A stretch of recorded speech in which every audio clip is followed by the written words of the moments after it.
Bonjour à toutes et à tous et bienvenue dans le projet ATIN.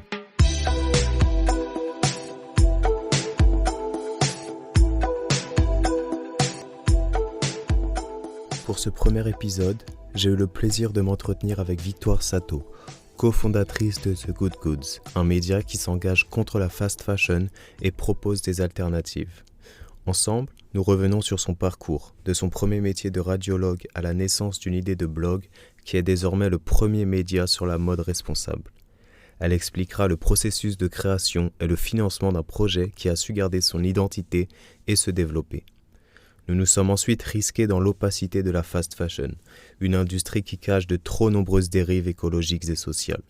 Par une conversation à propos de l'impact du polyester sur l'environnement et sur la santé humaine, aux conditions de travail parfois fatales de ses employés, nous dresserons un portrait malheureusement sinistre d'une industrie en plein essor.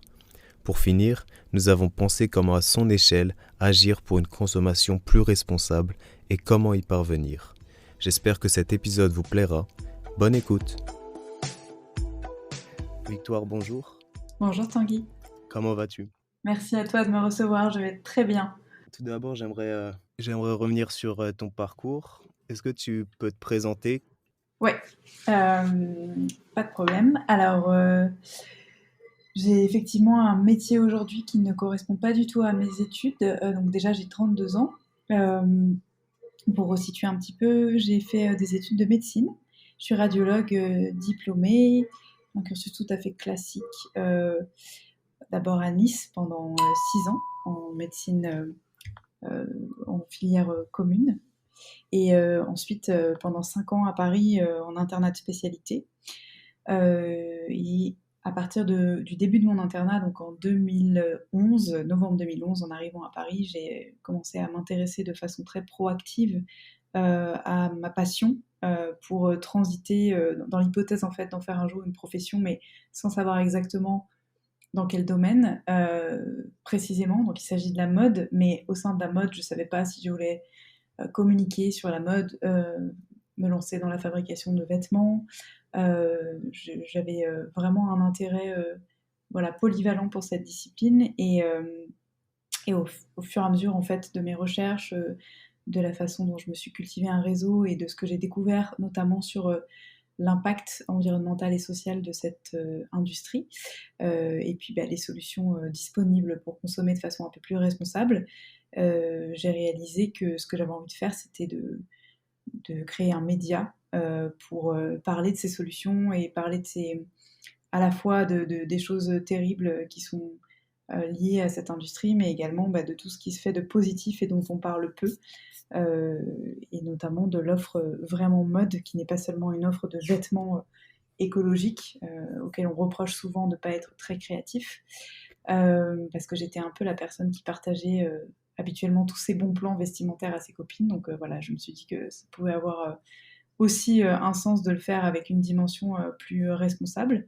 Et donc je me suis associée à mon frère en 2017. On a monté une entreprise qui au départ était un projet un petit peu en dilettante et qui finalement a grandi et nous a convaincus aussi bien parce qu'on était passionné par ce qu'on faisait que parce qu'il y avait une audience qui était demandeuse de ces infos, de quitter respectivement nos premières disciplines. Donc moi en septembre de l'année dernière, donc en 2020, et lui un petit peu plus tôt, à peu près au mois de mai en 2020.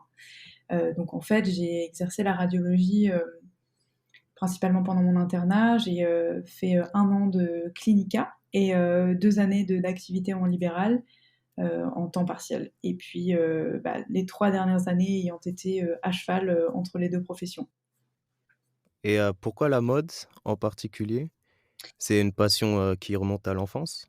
Oui, c'est difficile à expliquer parce que c'est vrai que c'est un peu un lieu commun. Tout le monde aime la mode. Après, je pense que tout le monde n'est pas vraiment passionné par ce sujet au sens de la fascination.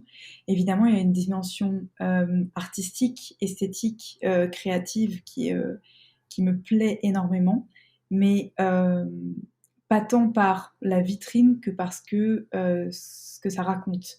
En fait, dès toute petite, je viens d'une famille dans laquelle on fait beaucoup de politique. Et j'ai compris très très vite que le vêtement était une manière de s'exprimer au monde et une manière de se transfigurer finalement en passant d'un pyjama à voilà, une toilette un peu plus élaborée, ou en choisissant ses codes esthétiques, ses couleurs, en apprenant aussi, parce que voilà, on m'a inculqué ça très vite, mais le respect de l'artisanat, des choses qui prenaient du temps à être fabriquées, aussi bien dans la décoration que dans le vêtement d'ailleurs. On pouvait faire passer des messages hyper forts, appartenir à des castes, ou justement choisir de ne pas appartenir à des castes.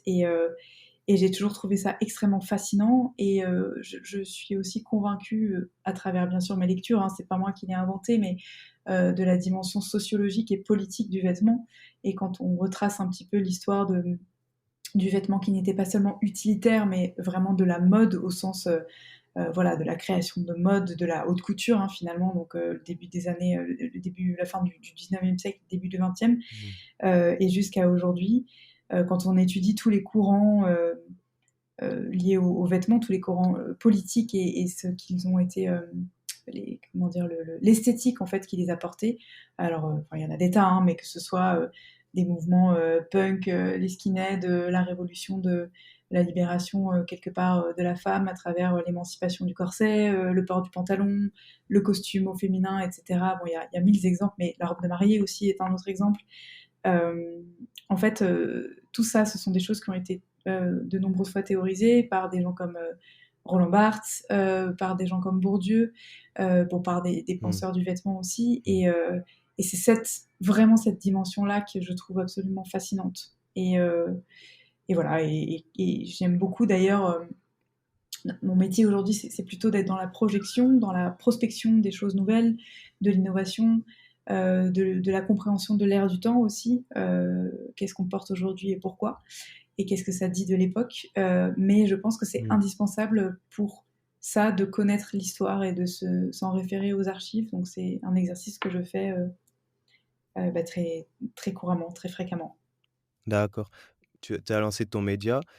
Pourquoi ça a été un média, engagé? Tu as dit que tu t'es intéressé à la mode, durant tes années à Paris, et pourquoi avoir créé un média engagé et pourquoi pas un média simplement sur la mode, commun? Je c'est une bonne question, en fait, je pense que j'ai vraiment toujours été fascinée par les magazines depuis l'enfance. J'ai, une arrière-grand-mère qui était abonnée à Femina, j'ai des vieilles éditions qui datent de 1916 jusqu'à 1926. Ensuite, par la suite, j'ai fait du collage papier, donc je chine beaucoup des vieux Harper Bazaar, des Vogue des années, 70 et cetera. J'ai toujours trouvé incroyable le pouvoir du magazine qui pour moi représentait une fenêtre sur l'imaginaire et sur le monde auquel, à l'époque où on ne voyageait pas autant, on n'avait pas accès. Et, euh, et quand j'étais enfant, en fait, je disais que je voulais faire Vogue, mais pour moi, c'était pas un métier. J'ai pas du tout une famille de journalistes, j'ai une famille plutôt donc de politiques et de scientifiques en médecine et en pharmacie. Et j'ai grandi dans une petite ville à côté de Nice, dans laquelle, sur 3 enfants, j'étais identifiée clairement comme l'enfant précoce et scientifique de la famille, voilà, qui ferait des études et des longues études et qui portait beaucoup d'espoir en ça. Donc j'ai pas vraiment, enfin j'étais une petite fille sage et j'ai pas bronché des masses. Mes rêves, tu vois, j'ai voulu être designer automobile et puis ensuite fabriquer un magazine. Bah, c'était vraiment de l'ordre du fantasme en fait. Je savais pas du tout que c'était des métiers, je savais pas comment on faisait. À aucun moment dans mon cursus, je me suis intéressée à la possibilité de faire ces études-là. Et j'ai toujours pensé que bon, bah, la médecine, une fois que j'aurais fait ça, j'aurais plus rien à prouver en termes de, voilà, j'aurais une légitimité sociale, intellectuelle, j'aurais une sécurité d'emploi, j'aurais une reconnaissance aussi professionnelle, j'aurais de l'argent. Et je me suis dit, bon, moi, je vais faire ça 10 ans, et je me voyais ouvrir une galerie d'art ou faire quelque chose comme ça autour de 40 ans.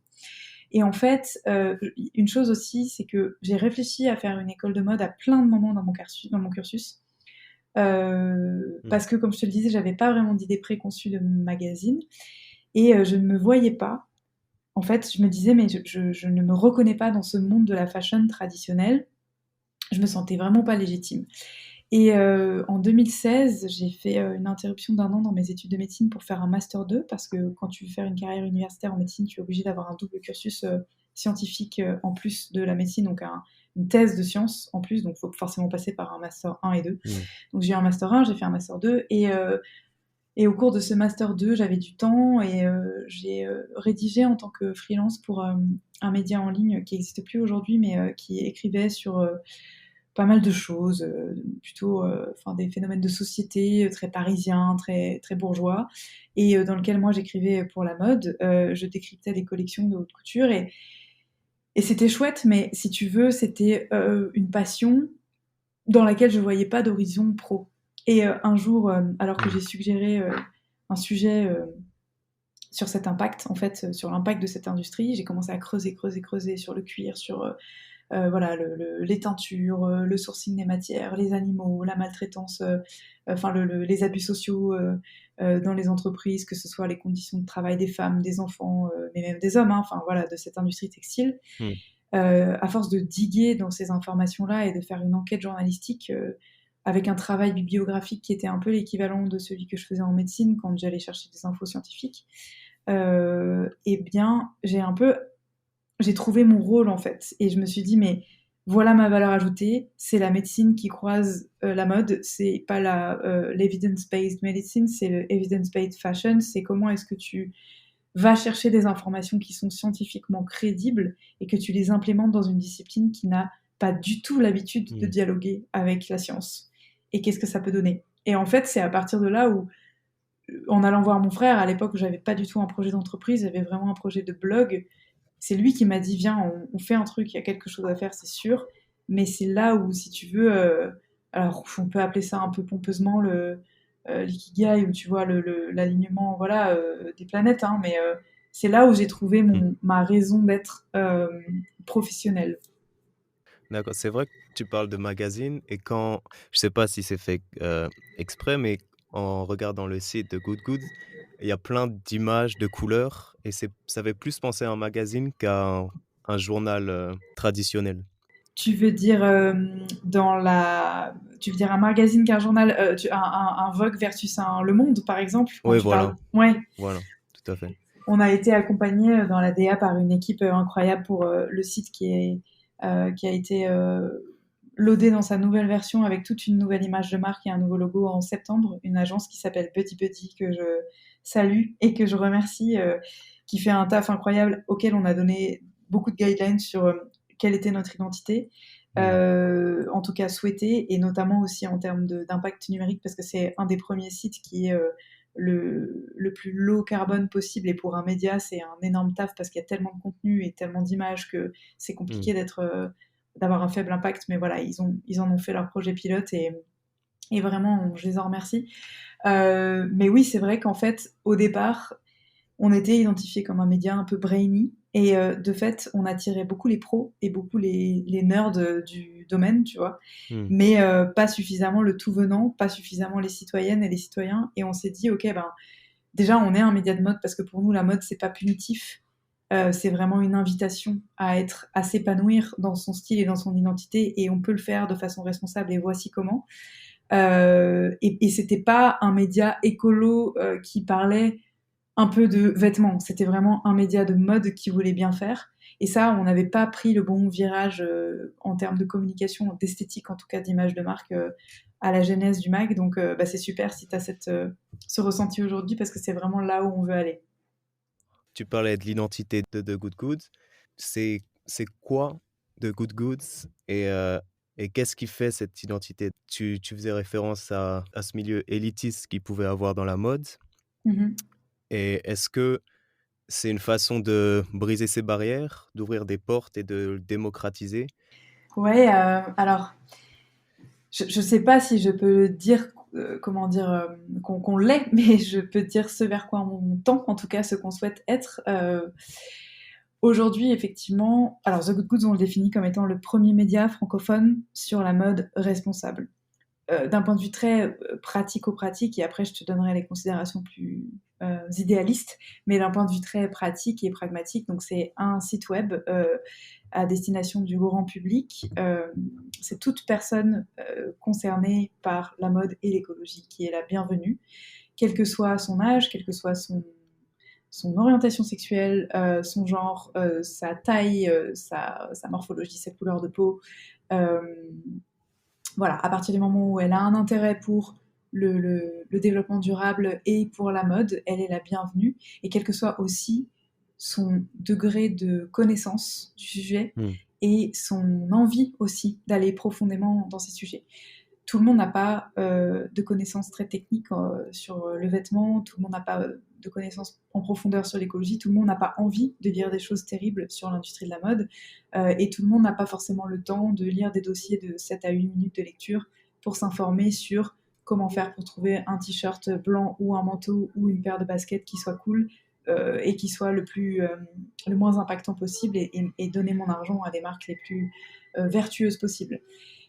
Toute la difficulté de Good Good, et c'est pour ça, donc, au-delà de la plateforme site web, qui est un site sur lequel tu trouves des articles, des infographies, un lexique des matières, un lexique des labels et un annuaire de marques engagées, référencées selon 11 critères écologiques et sociaux et d'inclusivité, ainsi que les points de vente physiques où les trouver. Donc là, c'est quand tu veux creuser un peu l'information. Notre taf à nous, c'est de la rendre accessible et de la rendre, enfin, d'avoir ces informations à dispo et crédibles. Donc elles sont très fouillées sur le site, mais c'est aussi de rendre accessible de façon plus légère et plus ludique ces contenus à des gens qui sont un peu moins, voilà, un peu moins à fond dans ces thématiques. Et donc pour ça, on va utiliser tout un tas d'outils de déclinaison sur l'ensemble de nos réseaux sociaux, donc sur Instagram, sur voilà, enfin LinkedIn, Facebook, tous les canaux habituels, plus dans une newsletter, et on va essayer de présenter ça donc sous forme de posts, de carousel, d'infographies plus digest, de vidéos, etc. pour que tu puisses, si tu as 30 secondes, avoir des infos en 30 secondes, si tu as 10 minutes et que tu es passionné, te plonger et ouvrir 5 onglets parce que tu auras envie de tout lire. Et c'est ce qu'on souhaite évidemment le plus, mais voilà, on veut pas fermer la porte aux gens qui n'ont pas tous le même temps à dispo et voilà, et la même appétence pour ces sujets. Ensuite, on a un canal business qui est le podcast qui s'appelle Onward Fashion, qui est les solutions business pour une mode durable, où là, par contre, on va recevoir sur des formats beaucoup plus longs des experts, des marques et des takers, donc des startups qui ont des solutions à disponibilité, mis à la disposition des entreprises pour les aider à l'accélération de la transition environnementale ou sociale. Et ça va de sujets donc, de sourcing matière à l'économie circulaire, à les problématiques de packaging, etc., etc. Et on a également une newsletter business mensuelle. Et ça, donc, c'est vraiment pour la partie donc, pratique, pour que peut-être tes auditrices et auditeurs se représentent la chose. Et après, pour ce vers quoi on tend, effectivement, moi, mais modestement, parce qu'ils font un travail incroyable aussi, ces magazines, et ils ont eu leur heure de gloire, mais j'essaye de faire en sorte de casser tout ce qui mérite dans la mode traditionnelle. Les préjugés de genre, les préjugés morphologiques, la couleur de peau, tous les défauts d'inclusivité en fait. Tout ce qui fait qu'on te sert ça c'est trend of the season, tu vois, genre pourquoi est-ce qu'il faut porter le jean taille haute comme machine? Ben non en fait, enfin si moi j'ai envie de porter autre chose, montre-moi comment m'épanouir dans mon style et pas m'imposer quelque chose qui nécessite que je consomme toujours plus et toujours plus rapidement des produits qui de toute façon potentiellement ne m'iront pas et de fait ne m'épanouiront pas et seront usés, jetés et ne me permettront pas au quotidien d'exprimer davantage qui je suis à travers mes vêtements. Et ça, c'est beaucoup plus ésotérique comme considération, mais c'est vraiment ce que j'essaye de faire en sorte, que les gens, à travers la conscientisation de leur dressing, qui passe par le style, la coupe, la couleur, la matière, les labels, etc., chérissent ce qu'ils ont et s'approprient une identité qui les rende heureux, en fait. Depuis il y a quelques années, ton idée de blog, ce petit blog, c'est devenu quelque chose de vraiment énorme, vu il y a des articles, des podcasts. C'est pas seulement de l'information, mais c'est aussi du repérage des magasins éthiques à côté de chez soi. Donc, le site a beaucoup grandi. Comment vous avez fait pour créer un modèle qui permette de subvenir aux besoins du projet tout en gardant la cohérence et l'éthique de la démarche? Quels choix, quelles concessions ont dû être faites pour y parvenir? Alors, la question du modèle économique du média, elle est épineuse et complexe. C'est fascinant, mais c'est sûr que c'est pas une mince affaire. Déjà, il faut savoir que bien que Thibaut, mon frère, et qui est vraiment enfin, mon bras droit, ma moitié dans l'entreprise, ait une formation de business, il n'avait aucune connaissance du milieu des médias. Cela va sans dire, moi non plus. Et donc, si tu veux, on a ignoré tous les obstacles et c'est ce qui peut-être nous a permis de les franchir, non sans difficulté, mais voilà, on s'est rendu compte assez vite que c'était très compliqué. La première chose, c'est qu'au départ, on n'avait pas nécessairement l'intention de monétiser ce média parce qu'on n'avait pas au début l'idée claire du média. On s'était dit, on va faire un site web qui va être la vitrine de ce qu'on sait faire. On sait faire quoi? On a des connaissances, on a un réseau, on peut faire du conseil, on peut donner des cours, on peut faire du workshop, on peut faire de l'écriture en marque blanche, on peut, enfin, il y avait tout un tas de sujets possibles et on a fait des shootings, on a fait, enfin, vraiment des tas de choses différentes jusqu'à ce qu'on se pose et qu'on se dise, ok, ben, ce qu'on a envie de faire, c'est communiquer pour nous, d'être un média. Et on a finalement posé notre modèle économique de média en mai 2020. Donc tu vois, c'est hyper récent par rapport au dépôt des statuts. Une fois qu'on a fait ça, on a commencé par chercher des subventions. Ça, c'était pas une mince affaire non plus parce que tu te heurtes à tout un tas de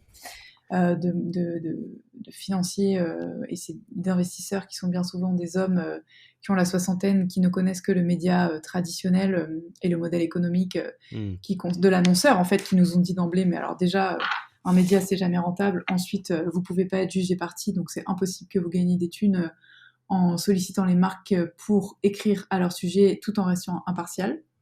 Donc d'emblée, ça nous a challengé beaucoup parce qu'on s'est dit, ben, est-ce qu'ils ont raison et dans ce cas, faut qu'on shift? Est-ce qu'ils ont tort? Et on va leur montrer. Bon, bah, on a choisi la deuxième option. À partir de là, en fait, on a trouvé sage de pas mettre tous nos œufs dans le même panier.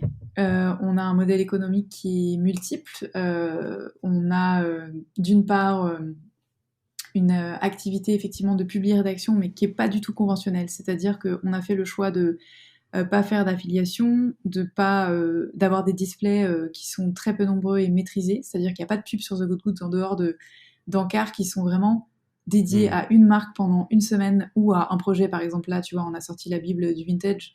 Les bannières sont dédiées à la Bible et sachant que c'est un projet qui est pas monétisé, tu vois, donc c'est vraiment on le fait, ces displays sont à perte en ce moment, mais c'est un choix parce qu'en fait on veut pas que on puisse avoir des tondeuses ou je ne sais quoi qui pop, tu vois, ou je ne sais quel site type, tu vois, un peu tabloïd qui viennent promouvoir des informations clickbait sans qu'on maîtrise ça. Ensuite, on a donc dans la publi-rédaction, en fait, le deal, c'est que les marques qui viennent chez nous, en fait, on a si tu veux, une forme d'audit et d'accompagnement indirect. Quand les marques viennent chez nous et qu'elles veulent communiquer, quelle que soit leur taille, quel que soit leur niveau de progression dans la transition, on leur dit fair enough, c'était notre premier slogan. Nous, le deal, c'est la transparence. C'est que vous nous ouvriez vos portes, que vous nous donniez les copies de vos factures de fournisseurs, les certifications, tout ce que vous avancez en fait en matière de RSE, on veut voir, on veut savoir, on va garder ça pour nous et on va digérer tout ça et on va donner notre avis. Et ensuite, on va écrire. Donc, c'est la raison pour laquelle sur The Good Goods, tu verras extrêmement rarement, à part si c'est genre pour un event ou une expo, auquel cas tu réinventes pas la poudre, mais un communiqué de presse. On fait pas du tout de publi-rédac tradi. On a des équipes qui sont formées et qui sont staffées pour enquêter. Et en fait, généralement, les entreprises qui sont un peu genre border, c'est-à-dire qui pourraient être menacées de greenwashing, elles sont contentes de la façon dont on bosse parce qu'à l'issue de l'article, elles ont un droit de relecture mais pas de droit de modification. Donc elles le reviewent quelques jours avant, mais elles peuvent pas changer du tout au tout ce qui est dedans. Si dedans il y a écrit, comme par exemple pour, tu vois, Aigle et Fago, on a écrit récemment, on a bossé avec eux sur la collab. Si dedans il y a écrit, côté inclusivité, on trouve pas normal en 2021 que y ait un couple hétérosexuel, blanc, skinny, qui soit la seule représentation possible, tu vois, sur le shooting. Est-ce que ce serait possible de faire un petit effort la prochaine fois? Bah, en fait, si on l'amène de façon intelligente, la marque, elle est très contente qu'on fasse état de cette objectivité, si tu veux. Et on fait pareil pour tout, en fait. On fait pareil pour les matières, on fait pareil pour les sites de production. On a développé un lexique, donc des labels et des matières qui nous permet de nous baquer dès qu'on dit, bah voilà, telle collection, elle a été fabriquée dans une usine qui respecte telle certification, qui est certifiée ou normée ISO 9001, ISO 8, SA 8000, etc. Enfin, on sait de quoi on parle et on peut renvoyer directement les lecteurs et les lectrices sur cette labellisation, tu vois, cette appellation. Mm. Donc en fait, on considère que on fait un métier de journalisme d'investigation, que ça a un coût, que notre temps de cerveau disponible, il a une valeur, que la façon dont on rédige les papiers, si les gens veulent une information de qualité, il faut forcément que, enfin, on se nourrit pas de l'air du temps, tu vois, enfin, on soit payé pour. Mm. En revanche, les marques viennent chez nous pour notre crédibilité et les lecteurs viennent chez nous pour je l'espère, la qualité des informations qu'on donne. À partir du moment où on perd cette qualité et cette impartialité, on perd notre lectorat, on perd sa confiance et donc on perd nos clients. Et donc, ça n'a aucun sens pour nous d'aller relayer des informations qui sont du bullshit, tu vois. Mm. C'est sûr que ça fait, en termes de concession, tu en parlais, évidemment qu'on refuse des briefs, évidemment que toutes les semaines, il y a des tas de choses qu'on refuse, enfin, sur lesquelles on veut pas communiquer, pas parce que on considère que, enfin, parfois c'est vraiment du greenwashing. Enfin, je veux dire, si demain Starbucks vient nous voir en disant on distribue des cups réutilisables aujourd'hui Mm. pendant 24 heures, enfin, non. Maintenant, si demain une marque vient nous voir et que, bah, par exemple, une marque de fast fashion dit ok, on a développé un jean 100% éco et qu'elle veut communiquer, on dit très bien. En revanche, on va quand même expliquer aux gens que ça représente 0,003% de votre prod habituel et on aimerait savoir où vous en êtes par ailleurs au-delà de cet étendard qui serait un peu, tu vois, la tête de gondole éco versus pour cacher la forêt crade. Mm. Et en fait, à partir du moment où eux, ils sont OK avec ça, là, on peut parler de tout, de toutes les marques et voilà. Et je pense que c'est hyper important aussi parce que du coup, ça rend les lecteurs et de fait les consos responsables du traitement des informations qu'ils obtiennent. Moi, mon rôle, c'est pas de dire, c'est pas d'être juge, c'est vraiment d'apporter les informations pour que toi, tu puisses, si demain tu dois aller dans une enseigne de fast fashion parce que tu as besoin de t'acheter un jean et que ben, s'il coûte 40 euros et que tu gagnes un SMIC versus le jean le plus éco de la Terre mais qui est vendu à 150, tu peux, Mm. à ta mesure, tu vois, considérer que bah, c'est le moindre mal que d'avoir cette solution. Mon taf, c'est de t'apporter cette solution. C'est pas de te flageller parce que tu n'auras pas fait un choix qui correspond à ma valeur éthique. Si tu me demandes enfin, si tu me poses la question à moi, enfin, clairement, 99% de mon dressing, c'est de la seconde main. Et c'est du vintage, et c'est des vêtements que j'ai depuis parfois plus de 15 ans. Enfin, je sais comment amortir au max euh, les vêtements, mais tout le monde, tu vois, n'adhère pas à cette solution. Mm. Et je pense que j'aurais très tort de l'imposer. Et pour finir, pour le modèle économique, on a aussi donc une activité d'agence d'influence engagée. On bosse avec des influenceurs triés sur le volet qu'on met en contact avec les marques pour faire passer des messages vraiment très travaillés dans la sémantique, quoi, pour vraiment apporter des informations crédibles et trouver des audiences qui soient vraiment qualifiées. Euh, et par ailleurs, on a donc l'annuaire des marques, qui est un système d'abonnement annuel qui nous permet en fait aussi chaque année de vérifier en fait les engagements des marques et qu'elles ont bien en fait qu'elles sont bien à jour à la fois dans leurs engagements et qu'elles ont une démarche d'amélioration continue d'une année sur l'autre. Et enfin, je dirais que c'est sûr qu'avec un modèle comme ça, de toute façon, il faut bien être au courant qu'on n'a pas du tout les revenus et la rentabilité d'un média de mode as usual il y a 10 ans, tu vois. Enfin, ça c'est Mm. clair aussi. Mais c'est un choix. Ouais. Vous restez maître de vos décisions. Mais durant la création de Good Goods, est-ce que vous avez été aidé par des contacts, par des partenaires ou des collaborateurs? Et si oui, quelle a été leur part dans la concrétisation du projet? Tu veux dire en termes vraiment de création du média pur ou le monde de la mode éthique en général? Non, la création du média pur. Euh, alors pas du tout, parce qu'encore une fois, comme on n'était pas identifiés nous-mêmes en tant que média, c'était compliqué. Euh, Disons pas au début. On a été accompagné par un développeur web qui était super, mais qui nous a fait un site vitrine qui malheureusement était pas adapté, quoi, tu vois, Hmm. à l'usage qu'on voulait en faire, mais qui nous a quand même porté pendant les 2 premières années et qui est en plus une personne adorable que j'embrasse s'il nous écoute, Ali, si tu m'entends. Euh, mais, euh, mais voilà, du coup, on a terminé cette collab parce que quand on a renouvelé notre identité de marque, et puis à partir de là, donc on a vraiment été épaulé par Buddy Buddy pour la création du média, mais c'était très récent.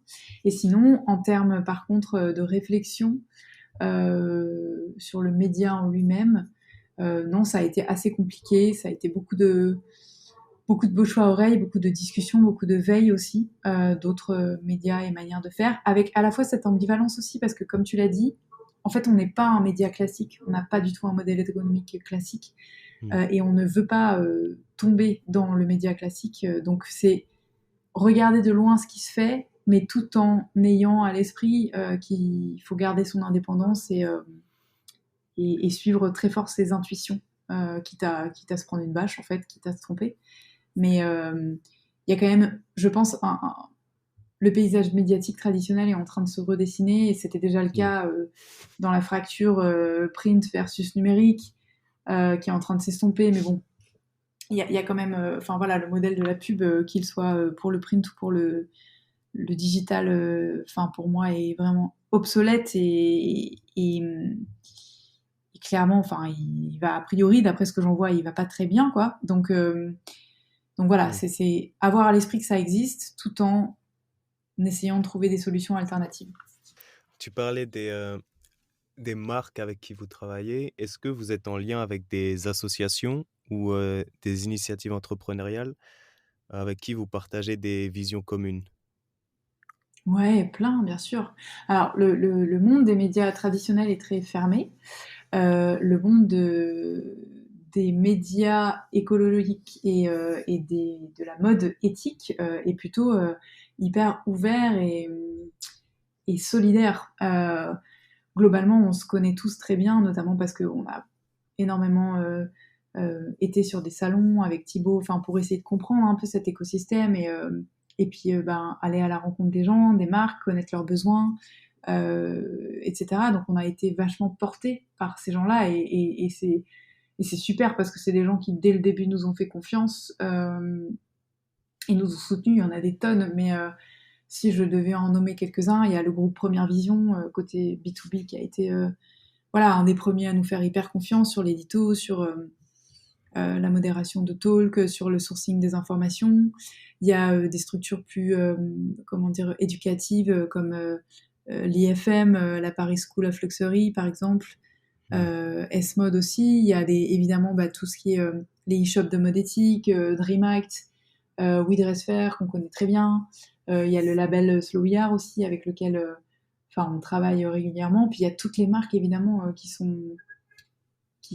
qu'on représente, avec lesquelles on travaille et qu'on adore. Et puis après, il y a toutes les structures effectivement plus associatives, la Fashion Revolution. Moi, dès le début, je me suis rapprochée aussi de structures internationales, notamment de Valérie Steele, que j'avais connue sur Anti-Fashion, donc un festival à Marseille.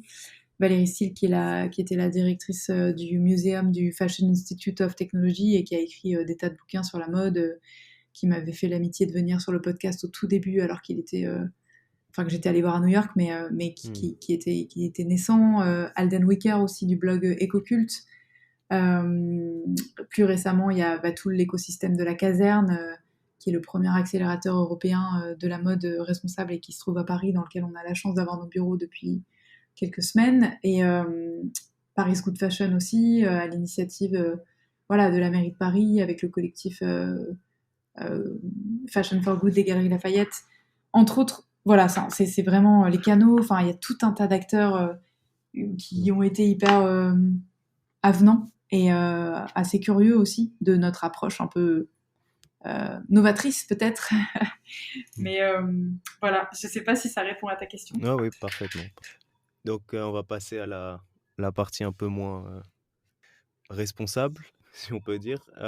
Donc, on va parler de la fast fashion.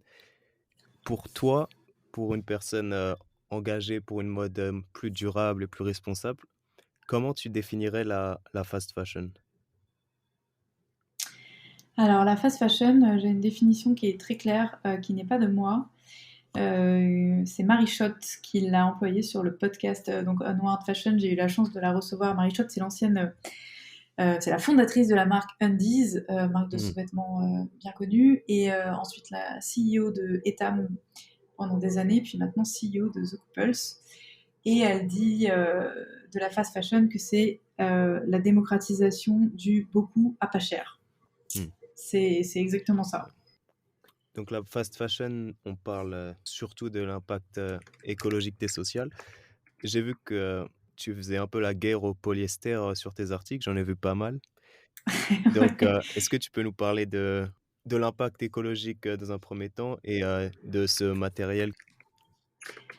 Tu veux dire le polyester vraiment en soi? Oui, en soi, enfin, le Euh, plus présent. alors, oui, alors le polyester, il y a tellement de choses à dire sur cette matière. Le polyester, c'est une matière synthétique, donc on entend par là que c'est pas une matière naturelle et c'est pas non plus une matière artificielle, c'est-à-dire naturelle transformée chimiquement. C'est une matière issue de la pétrochimie, donc ça veut dire que bah, tout simplement c'est du pétrole, en fait, une énergie fossile non renouvelable Mmh. qu'on extrait voilà, des nappes phréatiques. Enfin, c'est pas vraiment des nappes phréatiques d'ailleurs, mais euh, des, des nappes à pétrole, qui est transformée bah, selon un processus chimique extrêmement polluant pour en fabriquer donc, du plastique et dérivés. Donc, tout ce qu'on connaît, en fait, tout le plastique qu'on consomme aujourd'hui est issu du pétrole et le polyester.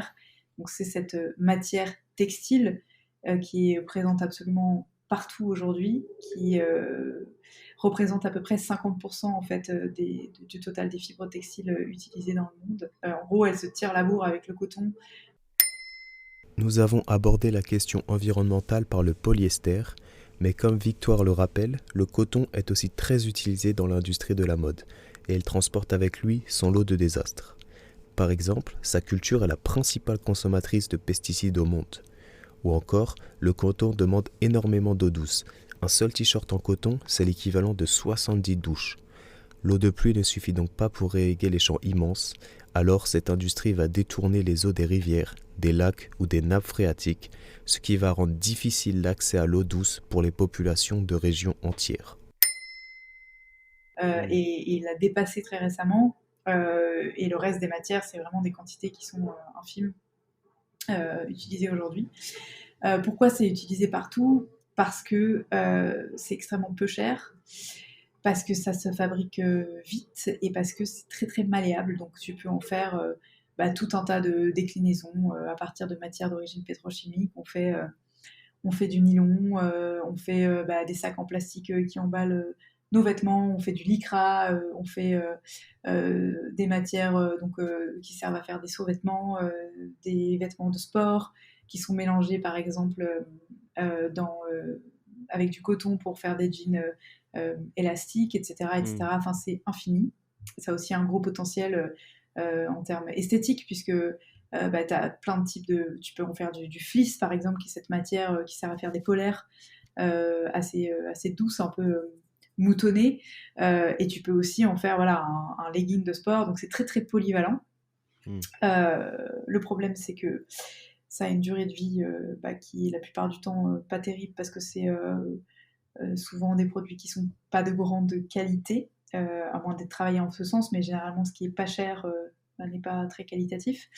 Donc ça ne dure pas dans le temps, ça libère des microparticules de plastique en fait à chacun des lavages. Donc chaque matière textile libère des microfibres, mais les microfibres plastiques ce sont les plus graves et dangereuses puisque en fait ce sont celles qui ne se détruisent pas ou qui mettent plus de 500 ans à se détruire. On les voit plus à l'œil nu, mais Elles sont encore présentes dans les océans, elles sont ingérées par le plancton, par les poissons.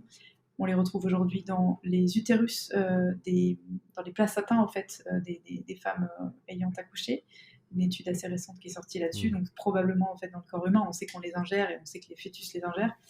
Et c'est problématique aussi pour la santé parce que en fait on sait que ces plastiques sont à l'origine, sont oncogènes en fait, sont à l'origine de cassures dans l'ADN, donc sont pro-cancérigènes et sont également responsables de perturbations endocrines, donc sur notre, en fait, tout simplement la sécrétion des hormones humaines.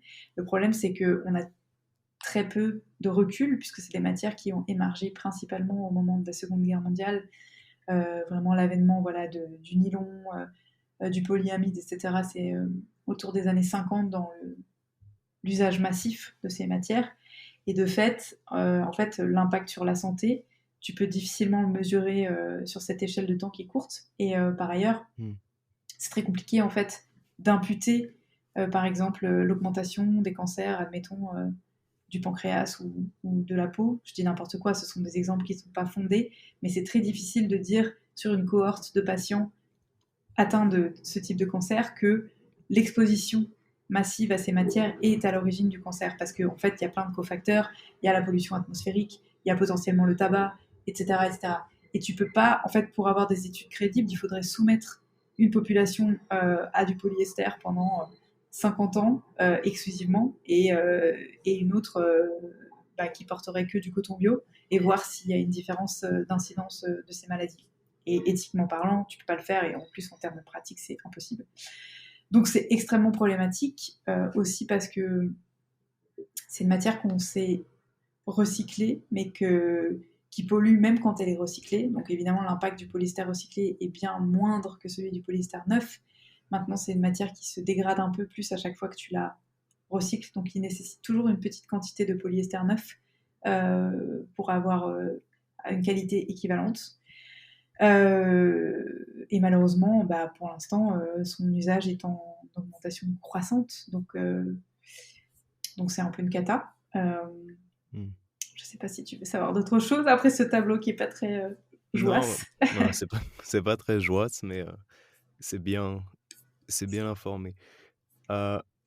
J'ai parlé aussi de l'impact social de la fast fashion et notamment du recours des grandes marques à ce qu'on peut appeler une sorte d'esclavage moderne. D'ailleurs, pas seulement en Asie du Sud. Je ne sais pas si tu as vu le reportage RT qui est sorti il n'y a pas longtemps, qui montre des ouvriers, plutôt des ouvrières d'ailleurs, à Leicester, je crois, donc assez proche de chez nous. Mm-hmm. Est-ce que par tes travaux, tu pourrais nous dire qui sont ces ouvriers, ces ouvrières, et est-ce qu'on connaît leurs conditions de travail, de vie de tous les jours? Alors oui, c'est vrai que je peux renvoyer tes auditrices et tes auditeurs sur The Good Goose, bien sûr, parce qu'il y a vraiment énormément d'articles qu'on a écrits sur ce sujet. Comment est-ce que je pourrais synthétiser ça? C'est vrai que il y a énormément de supports qui en parlent, déjà TED, etc. Enfin, c'est pas des informations qu'on a évidemment inventées, ce sont des informations existantes. Mais ce que je peux te dire, c'est que l'industrie de la mode, c'est un peu flou, mais en gros, c'est autour de 80 millions de personnes, 80 à 100 millions de personnes employées dans le monde. C'est énorme. 85% de ces employés, ce sont des femmes, et la grande majorité ont moins de 35 ans. Tu sais que sur ces données-là, il y a, donc, par exemple, sur rien que la culture pour le travail agricole et la culture des matières premières, 80% des personnes récoltantes ne sont pas propriétaires, et qu'elles ne perçoivent à peu près que 10% des revenus qu'elles génèrent. Donc c'est vraiment, ça te donne une idée de ce qu'elles touchent. Après, en 2020, en gros, il y a 1,2 milliard de personnes qui vivent sous le seuil de pauvreté, c'est-à-dire avec moins de 1,9 $ par jour. Et il y a 70% d'entre elles qui sont des femmes, et on sait que cette précarité, elle est également massive chez les travailleuses du vêtement. et qu'elle concerne plus des deux tiers des personnes dans le monde voilà, qui travaillent le vêtement. Donc ça donne un peu un aperçu de l'exploitation humaine encore très effective aujourd'hui, hein, et de ce qu'il y a derrière principalement la fast fashion, puisque ce sont principalement ces marques-là qui emploient ces personnes. En fait, ce qu'il faut comprendre, en fait, ce qui est difficile à réaliser quand on achète un vêtement dans une enseigne de fast fashion, c'est que il y a un phénomène de mort au kilomètre qui vaut dans n'importe quel domaine journalistique, mais selon lequel plus les choses qui se passent sont terribles et sont loin de chez toi, moins tu les ressens dans la chair. Si je te mets devant un t-shirt à 4,25 € soldé à moins 70%, donc 1 € et des brouettes, et que je te dis, tu te rends compte, ce t-shirt est responsable de l'exploitation de personnes au bout du monde, c'est très compliqué en fait de se représenter ce pourquoi. Ce qu'il faut réaliser concrètement, c'est que ces gens-là, lorsqu'ils sont exploités, ils gagnent quotidiennement de quoi se nourrir, se loger et se vêtir pour les 24 heures qui viennent. Ce salaire dont Victoire parle s'appelle le salaire vital. Un salaire vital, c'est un salaire qui permet de subvenir à ses besoins primaires, comme se nourrir, se loger, se soigner ou envoyer ses enfants à l'école. Il faut savoir que le salaire vital est reconnu comme un droit de l'homme par l'ONU. Ce qu'il faut aussi savoir, c'est que dans de nombreux pays producteurs d'habillement, le salaire minimum légal est en dessous du salaire vital.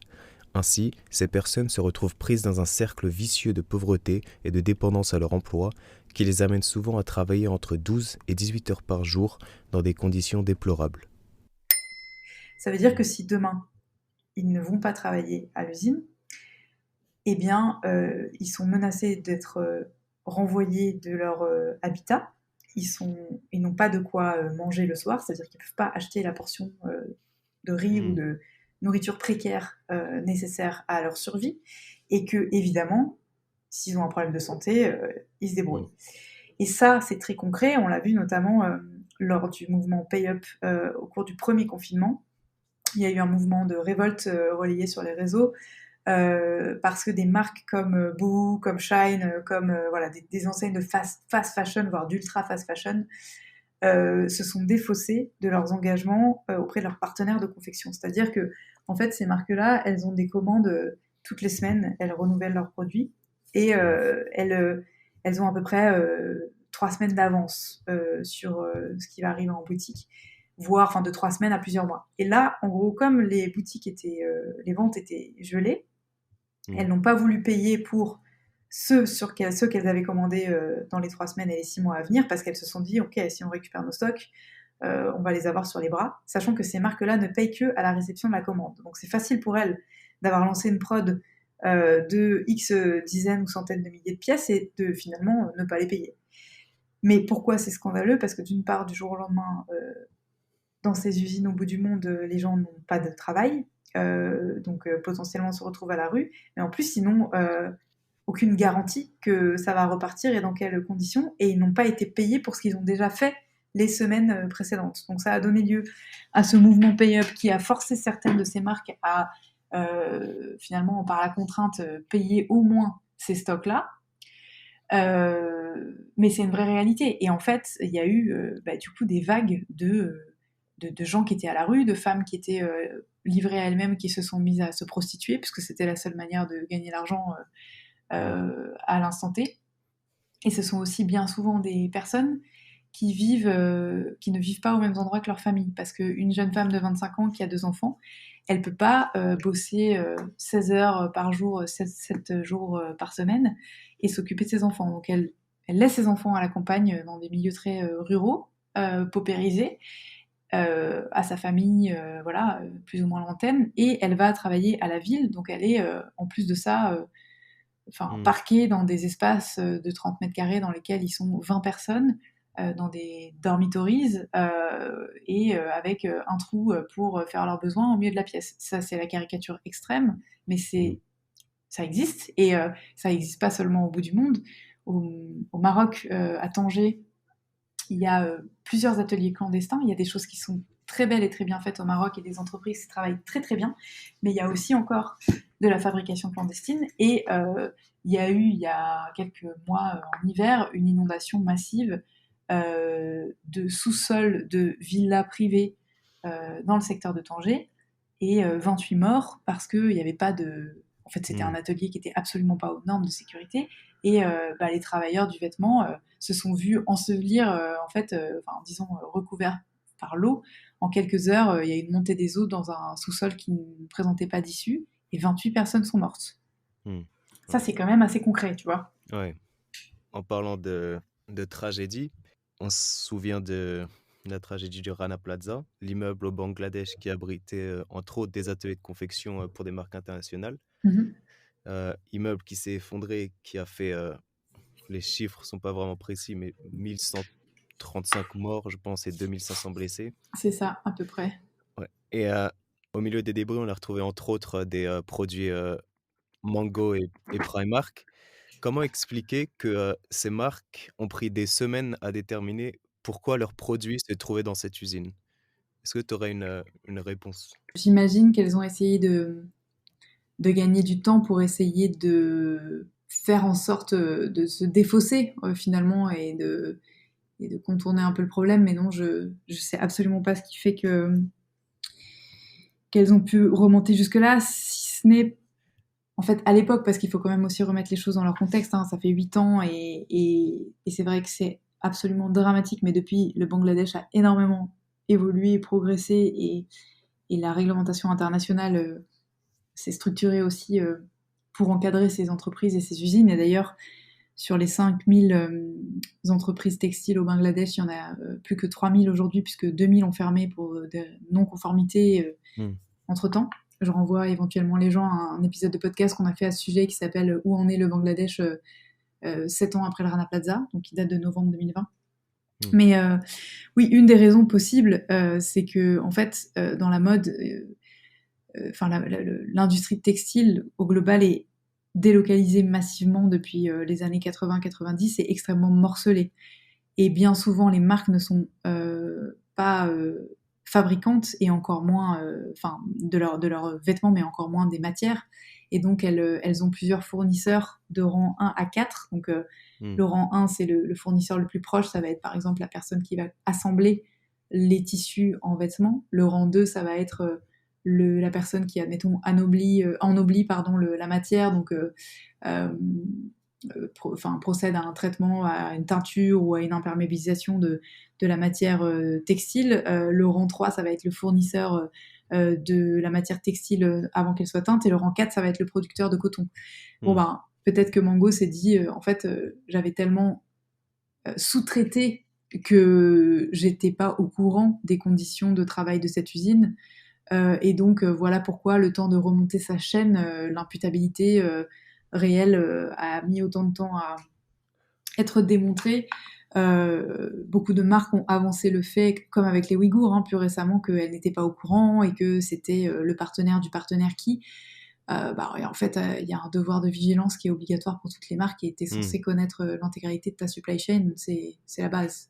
Ouais, il y a tellement de sous-traitants que tout d'abord, l'ouvrier va toucher une misère s'il touche son salaire. Et puis, oui, c'est difficile d'avoir un travail de transparence pour les marques si elles ne savaient même pas elles-mêmes où sont fabriqués Mais c'est ce leurs pourquoi produits. l'industrie est vraiment en train de changer, et c'est ce pourquoi on se bat, nous, au quotidien. C'est le boulot exceptionnel que fait Care Fashion, par exemple, Good On You. C'est vrai que ça bouge lentement, mais ça bouge. Mais à l'époque, effectivement, il y avait une telle omerta que c'était...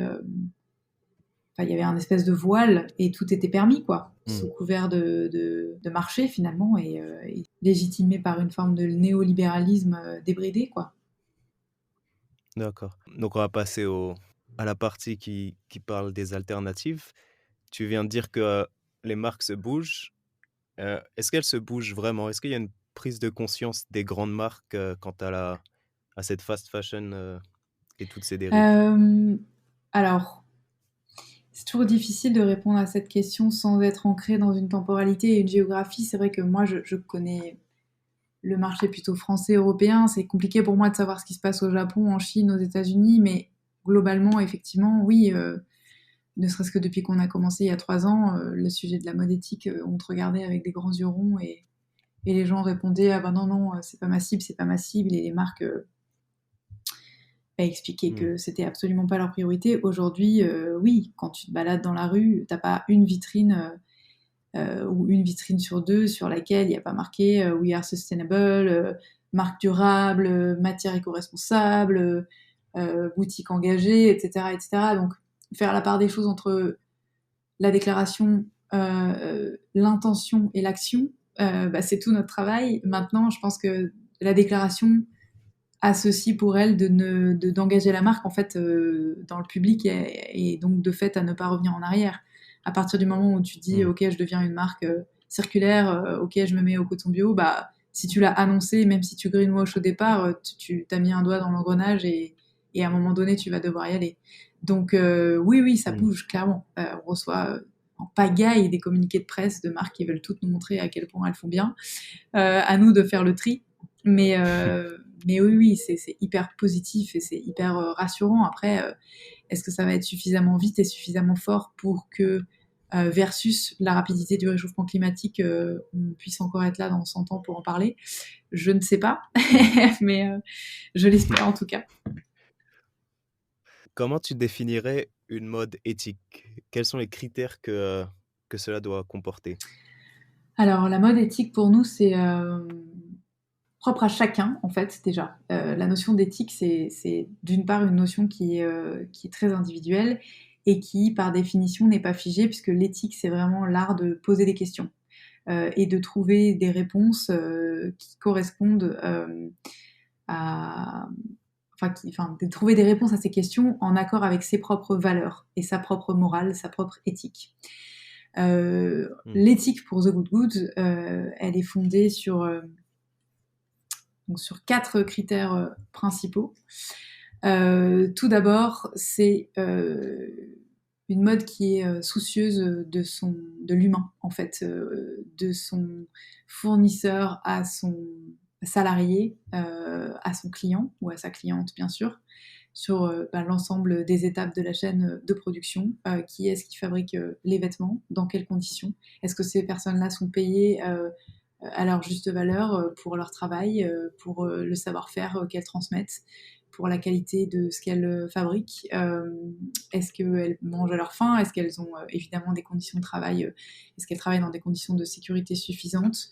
Est-ce qu'elles ont des vacances? Est-ce qu'elles ont un système, une assurance sociale? Est-ce qu'elles sont protégées s'il leur arrive quelque chose au travail ou dans la vie, etc. Voilà, tout ça, c'est très important. Ensuite, une considération donc, pour évidemment la nature, les écosystèmes, la biodiversité. C'est une marque donc, qui va mesurer ses impacts et qui va être accompagnée pour ça parce que c'est pas quelque chose de inné. Est-ce qu'elle sait, est-ce qu'elle connaît, est-ce qu'elle a analysé le cycle de vie de ses produits de A à Z, de la conception à la fin de vie et est-ce qu'elle fait en sorte d'aller vers les solutions qui sont les meilleurs compromis en termes environnementaux et techniques ou esthétiques? Évidemment la question de la quantité des choses qu'elle produit et de sa raison d'être de base. Est-ce que tu as une raison d'être? Est-ce que ta marque a une vraie valeur ajoutée versus si elle n'existait pas, est-ce qu'elle manquerait à la planète, tu vois? Pour moi, par exemple, une marque comme Nespresso, elle n'a pas de raison d'être. Si demain t'enlèves les capsules, personne va en manquer. Ensuite, il y a la notion de transparence qui est fondamentale. Donc dans l'éthique, une marque de mode éthique, elle est censée expliquer où elle en est, quels sont ses choix et pourquoi. Elle doit être capable d'en répondre et d'avoir des arguments qui sont crédibles quant à, par exemple, le choix d'un emballage, le choix d'un textile, le choix d'un site de production. Et si elle compte mieux faire, quand et dans quelle échelle de temps et pour quelles raisons, c'est pas aujourd'hui, c'est vraisemblablement toujours des considérations économiques. Mais l'important, c'est qu'elle ait des horizons. Et enfin, il y a une démarche d'amélioration continue. Et ça, c'est donc voilà les horizons que je viens de mentionner. Qu'est-ce que c'est ces next steps? Qu'est-ce qui la challenge? Quels seront voilà les prochains défis et quelles sont les actions vraiment très concrètes et dont elle peut témoigner aujourd'hui en faveur de son amélioration demain. Une entreprise pour nous aujourd'hui éthique, c'est vraiment une entreprise qui est contributive, c'est-à-dire qu'elle se limite pas à la gestion de ses externalités négatives, compenser ses émissions carbone, trier ses déchets, etc. C'est vraiment comment tu contribues demain et aujourd'hui pour demain à faire de ton activité, à faire en sorte que ton activité améliore la société globale dans laquelle on vit, parce que déjà tu apportes un super produit, mais aussi parce que tu vas je sais pas, filer des fonds à des assos pour enrichir la biodiversité, booster la recherche et développement pour travailler à des alternatives matières biosourcées, être beaucoup plus inclusif dans ton comité exécutif en intégrant des femmes et des personnes qui sont porteuses de handicap. Enfin voilà, il y a tout un tas de sujets qui rentrent dans la définition de l'éthique d'une entreprise et qui aujourd'hui, à mon sens d'ailleurs, doivent être portés par ces entreprises. D'accord. Donc ça, c'était niveau entreprise. Niveau client, est-ce que tu aurais des conseils pour changer son mode de consommation et quelle serait peut-être la première étape pour y arriver, pour commencer? Alors oui, il y a tout un tas de conseils évidemment sur The Good Goods, mais la première étape, je dirais que c'est d'abord de faire un exercice introspectif en fait. Introspectif, alors une introspection de dressing, j'appelle ça comme ça, et une introspection tout court, se poser la question de qui je suis en fait à travers mes vêtements. Qu'est-ce qui fait sens pour moi? Est-ce que la cause animale, je la place avant la considération écologique? Est-ce que le féminisme et la condition des femmes et des employés de l'industrie textile, ça m'importe plus voilà, que le sort des animaux? Où est-ce que je mets mon curseur parmi toutes ces considérations-là? Ensuite, de quoi j'ai besoin et de quoi j'ai envie pour m'épanouir stylistiquement parlant. Est-ce que je suis plutôt minimaliste? Est-ce que j'ai besoin de couleurs? Quelles sont les matières qui me parlent le plus? Et du coup, se renseigner sur ces matières. Et ensuite, faire un peu l'état des lieux de sa garde-robe. Vraiment commencer par procéder à un tri de tout ce qu'on a chez soi et autour de soi. Ça peut aussi être trier le dressing de ses parents, de ses potes et voir, mettre tout ce qu'on a en commun finalement, mais déjà tout simplement sa propre armoire. Hein. Quelle est la quantité de choses que je mets, celles que je ne mets pas, celles que je pourrais mettre mais que je ne mets pas et pourquoi? Est-ce qu'il faut les réparer? Est-ce qu'il faut faire changer la taille? Est-ce qu'il faut rafraîchir un peu en changeant les boutons, en rajoutant un ruban, une ceinture, une broderie? Qu'est-ce qui est à ma portée en termes de transformation, upcycling vraiment facile si j'ai quelques skills et si j'en ai pas? Qu'est-ce que je peux amener à un couturier ou une couturière de quartier pour métamorphoser quelque chose que j'aimais bien mais qui prend un peu la poussière? Et ce que je ne mets pas, être capable de m'en débarrasser sans arrière-pensée et le donner dans des structures adéquates. Donc il y a les collectifs, en fait les points d'apport volontaires répertoriés par Refashion. Il y en a 46 000 partout en France, donc vous allez sur refashion.fr ou sur thegoodgoods.fr et vous tapez Refashion, vous allez trouver toutes les bornes, toutes les boutiques qui de plus en plus ont des sites de collecte, des vêtements. Vous pouvez amener tout dans n'importe quel état. Une chaussette trouée, un chiffon, une paire de chaussures abîmées, pas abîmées, des vêtements neufs que vous avez jamais portés, des draps déchirés. Enfin, il faut juste que ce soit propre et que ce soit pas mouillé, donc propre et sec. Et voilà, les déposer au bon endroit parce que c'est là que cette matière première textile qui vaut vraiment de l'or va être revalorisée, recyclée à bon escient. Et ensuite, une fois que vous avez défini parmi les choses qui vous restent, si vous avez des besoins ou des envies, se tourner en premier lieu vers la seconde main parce que c'est clairement la chose qui est la plus désimpactée. Et puis enfin vers des marques éco-responsables. Et là, il y a l'annuaire de The Good Goods, entre autres. On a donc notre annuaire qui référence nos marques, mais on a aussi tout un tas de marques qui ne sont pas nos clients, qu'on veut aider et mettre en avant dans nos articles multimarques qui comprennent beaucoup de marques qui ne sont pas sponsors, parce que ça nous tient à cœur en fait aussi de de porter des jeunes entreprises qui font des trucs hyper cool et qui n'ont pas forcément les moyens de se payer un article aujourd'hui. Donc on essaye en ça d'être le plus impartial possible et d'ailleurs je l'ai pas précisé mais nos contenus sponsors c'est à peu près un tiers voire un quart de nos publis donc tu vois la grande majorité est absolument libre Hmm. voilà et si parmi tout ça vous trouvez pas chaussures à votre pied et ben vous pouvez même nous envoyer un petit DM sur Instagram et on fait l'effort d'aller dénicher la marque pépite c'est la pièce qu'il vous faut. Tu parlais des magasins de seconde main. Habitant en Norvège en ce moment, je remarque que c'est extrêmement présent. La plupart des habitants se retrouvent là-bas pour acheter leurs vêtements. Et quand je compare en France, j'ai l'impression il y en a moins en France, il y a moins de friperies de magasins de seconde main. Enfin, comment tu pourrais l'expliquer et est-ce que c'est en train de changer? Je suis pas sûre qu'il y en ait moins. Je pense par contre qu'elles sont moins hype et que c'était moins dans les mœurs.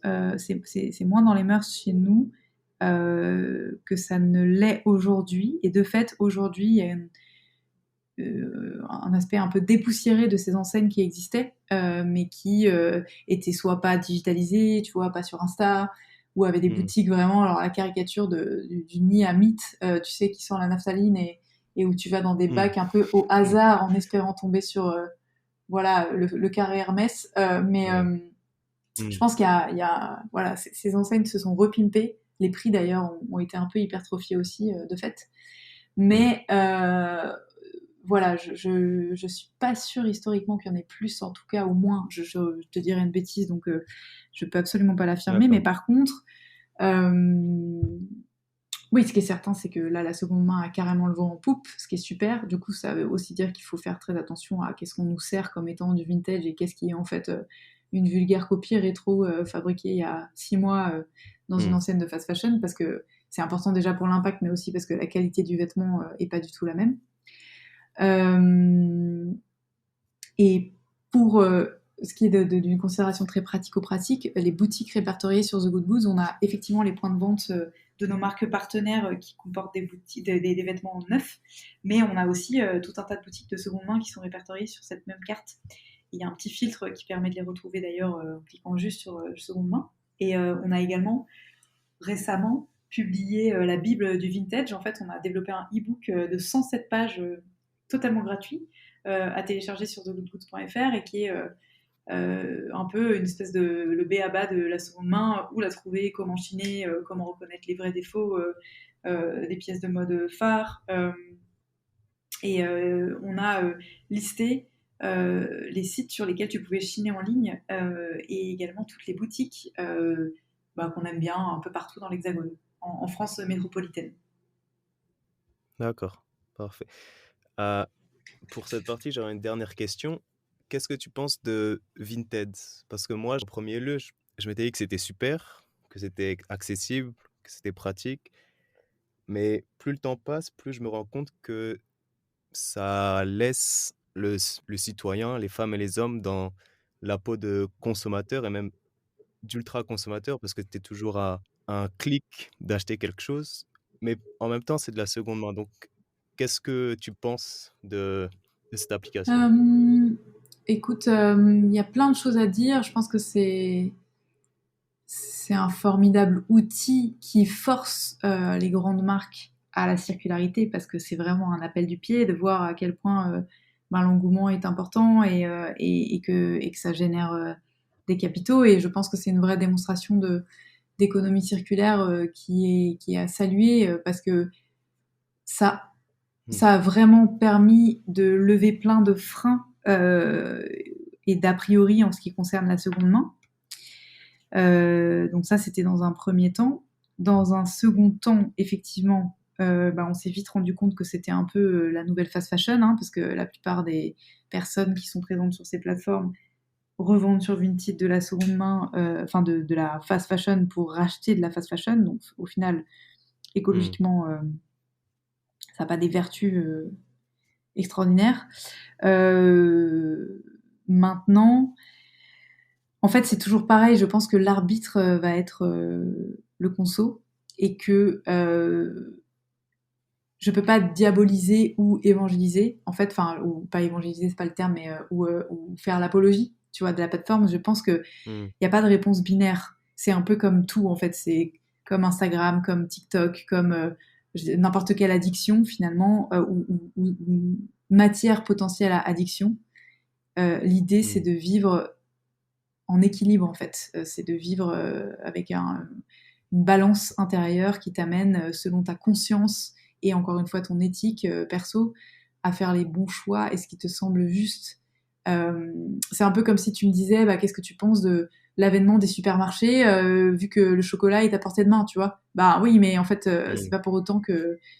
Enfin, finalement, si les vêtements nous rendaient malades comme l'overdose de chocolat peut nous rendre malades, et c'est probablement le cas, mais à bas bruit, eh bien, Hmm. on se poserait moins la question, tu vois, de ce binging de fast fashion sur les plateformes de seconde main. Donc, tout est une question d'éducation et de raisonner, informer et faire réaliser aux citoyennes et aux citoyens que euh, la notion du pouvoir d'achat, c'est un vrai Hmm. pouvoir et que euh, on, on les a habitués à les lobotomiser, notamment via la pub, à leur faire croire que le bonheur était accessible à travers un achat et lui-même rendu facilité, voilà, à portée de clic avec Amazon Prime en 2 heures chez toi, etc. Mais c'est faux. Et Hmm. il faut déconstruire cet apprentissage et se réapproprier, conscientiser en fait ce pouvoir, conscientiser son style, conscientiser son impact, aussi bien l'impact que tu as sur l'environnement quand tu consommes que l'impact que tu as sur une entreprise éco-responsable quand tu décides de lui donner ton pouvoir d'achat. Hmm. Donc, le podcast touche à sa fin. J'aurais 4 dernières questions à te poser. Est-ce qu'il y a des marques, quelques marques éthiques ou responsables que tu peux nous Oh recommander? bah ouais, je vais juste renvoyer tout le monde sur l'annuaire des marques éthiques de The Good Good parce que franchement, il y en a des tonnes, enfin des tonnes, il y en a beaucoup et il y en a de plus en plus, mais il y en a plus d'une centaine. On est fiers de toutes, elles ont toutes une proposition de style et de valeur qui est singulière et si tu veux, est authentique en fait. Et je trouverais dommage de faire moi-même une sélection, Hmm. tu vois, à moins que tu me demandes vraiment quel est mon Ouais, style, et auquel cas, encore une fois, étant donné que je suis vraiment plus portée sur la seconde main, ce sera pas forcément des marques éthiques récentes. Mais ouais, voilà, c'est la réponse que je peux te faire. d'accord, parfait. Euh, Si demain on te propose d'avoir le plus gros panneau publicitaire de Paris, éteint la nuit, bien sûr, euh, qu'est-ce qu'il dirait? Qu'est-ce qu'il annoncerait? C'est une bonne question. Ça dépend si je me place du point de vue de Victoire et de mon parcours de vie ou si je me place du point de vue de The Good Goods. Quelle est la réponse que tu veux? Euh, il peut en avoir deux. Alors, si c'était un message personnel, je pense que j'écrirais tu seras toujours un outsider et c'est pas grave, c'est peut-être ta plus grande valeur ajoutée.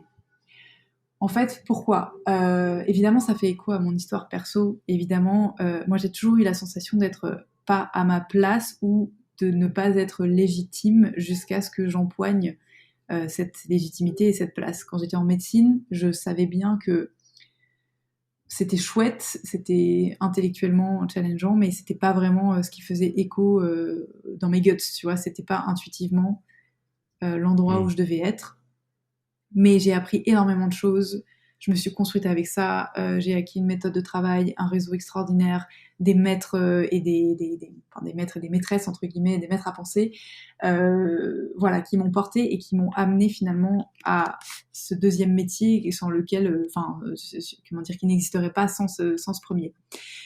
Et quand je suis arrivée dans la mode, je me suis finalement pas tant posé la question de savoir si mon background était limitant, si j'étais pas assez créative, pas assez du sérail, etc. J'ai juste, en fait, j'ai pas toqué à la porte, je suis passée par la fenêtre et j'ai empoigné finalement cette nouvelle discipline en me disant, bah, retrousse-toi les manches, il y a tout à faire. Et pourquoi j'écrirais ça? Parce qu'en fait, je Hmm. pense que pour notre futur commun, c'est la même chose. On est dans une phase de transition où on est tous des outsiders du monde de demain, enfin, par rapport au monde de demain. On ne sait pas ce qui nous attend. Oui. Tout est en train d'être construit, tout le monde est challengé, tout le monde est remis en question, et plein de dissonances cognitives. Est-ce qu'il faut prendre l'avion, pas l'avion, manger de la viande ou pas de la viande, acheter telle marque mais elle n'est pas éthique. Enfin, on passe notre temps à avoir des préjugés, à les déconstruire, et donc on est vraiment... Enfin, l'important pour moi, c'est pas tant de trouver des réponses, mais c'est vraiment cette remise en question, et c'est le propre de l'outsider, c'est vraiment d'arriver à tâtons dans une discipline dans laquelle on maîtrise rien, mais dans laquelle on a une volonté infinie d'apprendre et une énergie pour bien faire. Et c'est ça qui pour moi est très important. Donc, si tu me permets, à la place du panneau Sarenza sur le pont des Arts, je mettrai cette phrase. Et après, pour ce qui est de The Good Good, mais finalement ça rejoint un petit peu ce que je te disais pour moi, tu vois. Il y a une phrase que j'adore. Je sais pas d'où on la sort, mais qu'on avait postée en tant que citation, c'est qu'allez-vous faire de tout ce futur? Et en fait, c'est C'est joli. vraiment, c'est pas punitif, c'est une invitation à réaliser que le franco-français moyen et la franco-française, hein, parce que on va pas genrer les râleurs et les râleuses, mais pour moi, en fait, on peut se dire, ok, on va droit dans le mur, ok, enfin voilà, de toute façon, le capitalisme est pourri, de toute façon, c'est les politiques qui font n'importe quoi, de toute façon, c'est mon voisin qui trie pas ses déchets. Mais en fait, enfin, up to you, up to toi l'entreprise, up to toi le citoyen, up to toi le légiférant. Qu'est-ce que tu vas faire de tout ce futur en fait? On a encore un monde incroyable, on a une nature qui nous a montré pendant le Covid à quel point elle a rapidement repris ses droits et elle en a rien à foutre de notre mortelle condition d'humain qui, sur l'échelle de la planète, et enfin, je veux dire, l'humanité, c'est peanuts. Ben, on a cette résilience intrinsèque qui est permise par, enfin, qui est intrinsèque à nos écosystèmes en fait, et l'humain en lui-même est extrêmement résilient, s'il veut bien s'en donner les moyens, extrêmement innovant, extrêmement positif pour créer des choses fabuleuses. Ben, t'as tous ces outils, comme dit le fondateur de Mudgeons, toutes les solutions sont là en fait. Toutes les solutions pour fabriquer des vêtements éco-responsables, on les connaît. Maintenant, c'est vraiment à toi de réaliser ce que tu veux faire de tout ce futur qui te reste et de décider de la direction à prendre. Ça rajoutera un peu de poésie et de matière à penser dans les rues de Paris. Ça. C'est ça. Peut-être qu'on devrait se mettre, tu sais, comme les collages féministes, on devrait se mettre au Ouais. collage écolo, collage sauvage. Ouais. Je vais y penser. Est-ce qu'il y a une question que tu aurais aimé que je te pose? Attends, je réfléchis, c'est une question importante. Écoute, ouais, j'ai une question, mais comme ça, c'est un titre plus perso. Toi qui es amateur de podcast, qu'est-ce que tu peux me conseiller d'intéressant à écouter pour mon run de demain matin? J'ai vu que tu écoutais le Floodcast. Ouais, Moi, j'écoute aussi, mais je- donc ça, c'est pour la minute c'est un détente. classique. Enfin, Ouais, c'est l'heure pour la minute détente, détente. précisément. Ouais. Mais sinon, j'aime bien Charles Pépin, Une philosophie pratique. Je sais pas si tu Pas du connais. tout. Enfin, je connais bien Charles Pépin, mais je connais pas son. Enfin, j'ai jamais écouté son podcast, donc super. Méga roco. Ouais. Trop bien. Donc, bah, merci pour ce podcast, merci pour cette conversation. Où peut-on te retrouver, te contacter, t'envoyer un message si Alors, besoin? on peut me retrouver donc The Good Goods à thegoodgoods.fr. Vous pouvez vous inscrire à la newsletter directement sur le site, que vous soyez pro ou citoyen. Les réseaux sociaux, à chaque fois The Good Goods FR aussi. Instagram, Twitter, Facebook, LinkedIn. Bientôt sur d'autres plateformes, mais on annoncera ça probablement sur nos réseaux actuels. Après, bon, j'ai un compte Instagram perso @docteurlapoudre et puis sur lequel vous pouvez m'écrire en DM. Et si vous souhaitez écrire à The Good Goods, l'adresse celle avec laquelle on répond le plus vite, c'est morning, comme le matin en anglais, @thegoodgoods.fr. Je pense que c'est pas mal. Ouais, Et parfait. évidemment, Onward Fashion Podcast, qui a aussi son compte Instagram qui s'appelle Onward Fashion Podcast, avec plaisir. D'accord. Donc, je mettrai tout ça en bio, je noterai tout. Donc, on pourra tous vous retrouver The Good Good, Onward et toi-même dans la bio, la légende, je sais pas comment on appelle ça. Ouais, là, dans les notes de l'épisode, carrément. Ouais, voilà. Donc, bah, merci. Merci à toi, Tanguy, pour ta confiance et l'honneur que tu me fais de me recevoir sur le premier épisode. C'est très cool. Je sais pas s'il sortira en premier, mais en tout cas, c'était vraiment un plaisir. Merci beaucoup. À bientôt, salut.